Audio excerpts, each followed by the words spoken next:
Para quem já acompanha o canal aqui há mais tempo, não ficou tão surpreso com relação a essa queda do mercado que houve hoje. Afinal de contas, eu sempre comentei aqui com vocês que o cenário de juros, por mais que houvesse uma expectativa na queda dos juros futuro, ela não se concretizou efetivamente. Na verdade, tudo baseava-se, portanto, numa expectativa de mercado. E eu sempre comento aqui também que o mercado feito ali de expectativas, basicamente ele vai operar tanto favoravelmente quando a expectativa ela se concretizar, ou ele vai ficar atemorizado, sair correndo e vender todas as suas ações quando essa expectativa não for alcançada. E foi exatamente isso que aconteceu na bolsa. Se você não entendeu muito bem, fica comigo para logo após o evento que eu vou te explicar tudo mais. Então, vamos pro vídeo.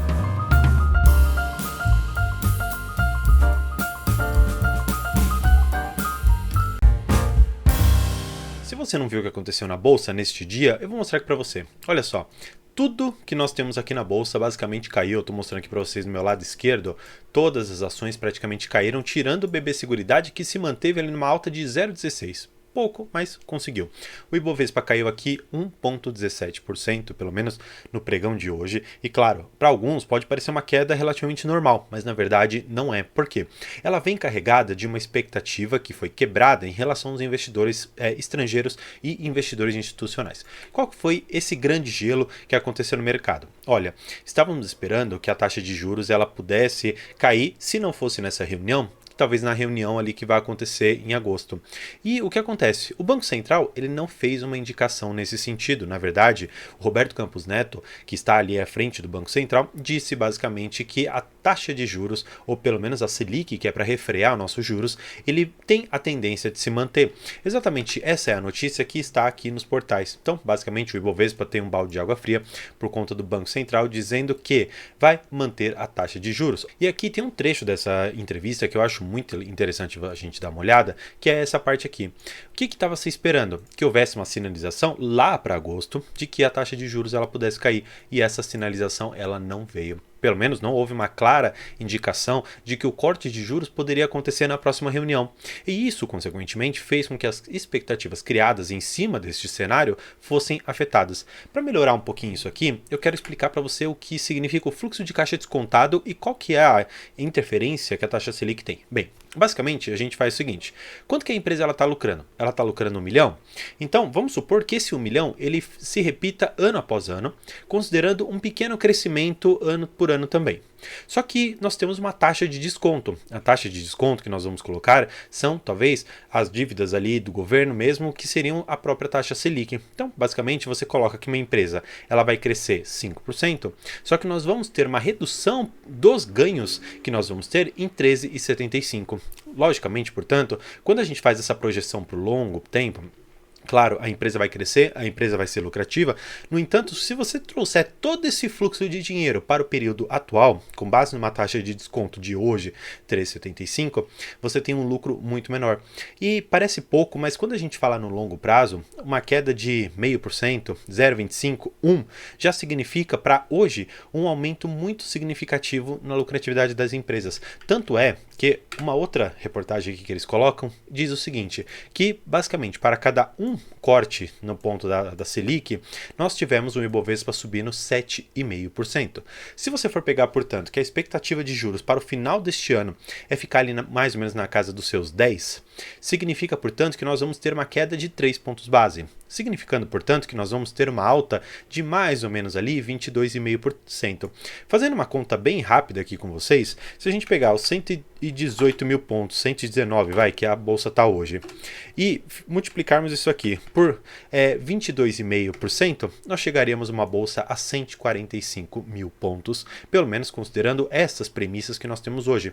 A bolsa chegar a patamares tão elevados significa que a taxa de juros tem que cair até mais ou menos ali os seus 10, 10,5, que seria algo razoável para a gente considerar uma bolsa acima dos 130 até 140 mil pontos. Bem, afinal de contas, o que aconteceu?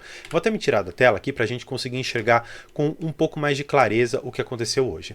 Essa daqui, basicamente, é um indicador, esse daqui é um indicador que nós temos a respeito da taxa de juros futuro, DI 2024. Olha só o que aconteceu. Nós tínhamos uma expectativa que estava aqui sempre caindo, indicando que, de uma certa maneira, nós tínhamos uma perspectiva de os juros terem uma indicação de que eles poderiam cair. No entanto, não foi isso que aconteceu. o Banco Central, na verdade, ele fez esse repique aqui. Claro, não que ele tenha aumentado as taxas de juros, não foi esse o caso. Na verdade, o que o Banco Central fez foi manter as taxas de juros e não dar uma indicação. E isso fez com que as pessoas tivessem a falsa percepção de que talvez os juros eles possam não cair. Só que o que acontece? Quando o mercado ele se depara com uma situação dessa, que foi bem pouca, um aumento aqui de 0,6% em relação aos nossos juros, só que como eu falei para vocês, isso impacta sobremaneira o fluxo de caixa descontado das empresas. Portanto, isso reflete significativamente na cotação das empresas que nós temos, e especialmente as relacionadas a varejo, como Via, como Magalu, como Renner e diversas outras, elas foram muito impactadas no dia de hoje por conta desta notícia.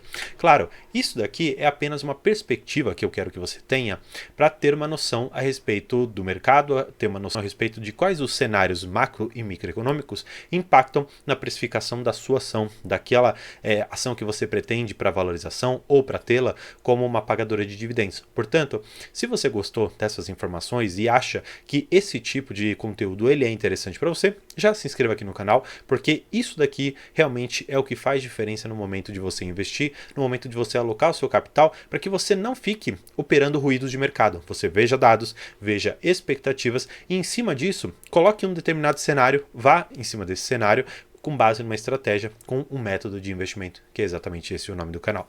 Além disso, na quinta-feira, dia 29, eu vou fazer uma live aqui com vocês, que eu vou falar sobre diversos temas, dentre deles ali, psicologia financeira, comportamentos, vieses financeiros, e claro, alguns aqui de vocês já têm deixado nos comentários, inclusive agradeço muito, a carteira de ações e fundos imobiliários que vocês têm, também de ETFs, BDRs, para que eu possa nessa live fazer uma análise ali com vocês. Claro, se você quiser, deixa aqui, ou se quiser, no dia da live mesmo, o chat estará aberto para que a gente possa conversar sobre tudo. Vocês podem mandar ativos, podem mandar a carteira de vocês, que eu farei uma análise, claro, não tão profunda, mas o suficientemente clara e tirar ali alguma dúvida ou esclarecer algum ponto ou mesmo discutir a posição que você tem em determinada ação. Então, por hoje é isso. Muito obrigado e tchau!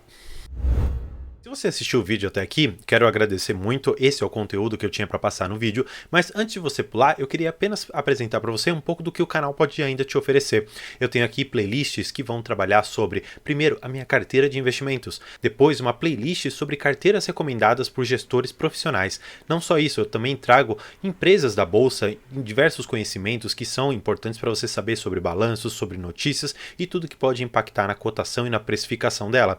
Além disso, e por fim, eu falo sobre conhecimentos para investir melhor, claro, trazendo aqui conhecimentos de pessoas que investem há muitos e muitos anos e que podem passar uma ideia que você pode se afincar para você conseguir bons resultados no mercado financeiro. E claro, tenha sempre o método de investimento para que você alcance no futuro a liberdade financeira. Agora sim, muito obrigado e tchau!